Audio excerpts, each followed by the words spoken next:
Hello everyone, সকলকে আবারও welcome আমার একটা নতুন ভিডিওতে। আজ করছি আমরা রুম চেঞ্জ। তো এতদিন যেখানে ছিলাম সেখান থেকে আমরা অন্য একটা রুমে শিফট করছি।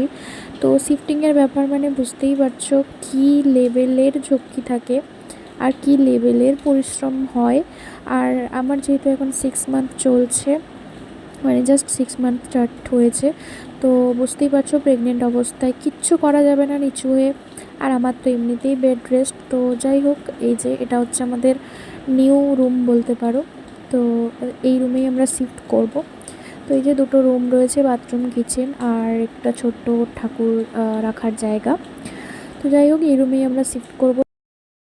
তুই যে দড়ি নিয়ে টানাটানি করছিস, কি অবস্থা! ও পেটি বাঁধবে। এই টফি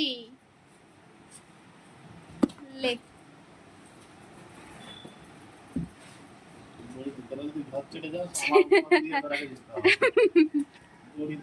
দড়ি তো বড়ি, দড়ি না দিলে বাঁধবি কিসে? কি বাঁধতে দিবি না? তো মোটামুটি টফির এই কীর্তি, মানে টফি ওই রুমটা ছেড়ে যাবে না, কেন যাচ্ছে সেই নিয়ে চিন্তা। দেন তারপরে টফিকে নিয়ে আসা হলো আমাদের নতুন রুমে। তো টফি একটু ঘুরে ঘুরে দেখছে প্রত্যেকটা জায়গা। আমি এটা বুঝতে পারলাম যে ওর কতটা সেন্স কাজ করে।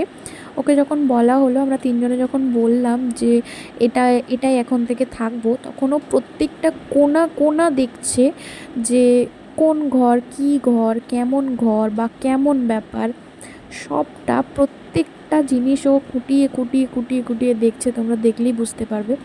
আর এখানে এই যে আমাদের একটা তক্তপোষ এখানে রাখা রয়েছে।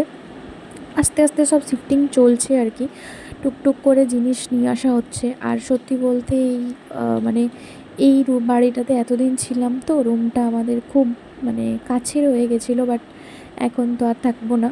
তো সেই জন্য শেষবারের মতন একটু দেখে নিচ্ছি, আর আমি একটু রেস্ট করছিলাম কারণ আমার একটু কষ্ট হচ্ছিলো। দেন নতুন রুমে এসে দেখলাম যে এই যে এখানে খাটটা ঠিক করা চলছে। তো এখানে শিফটিং মোটামুটি প্রায় হয়ে গেছে। জিনিসপত্রের হালাতটা দেখো। এই ভিডিওটার পরে আমি আবার তোমাদেরকে ভিডিও দেব একেবারে গোছানোর পর। এখন আর কিচ্ছু দিতে পারবো না, কারণ প্রচুর চাপ, প্রচুর চাপ। তো যাই হোক, আজকের মতন এখানে টাটা, বাই বাই।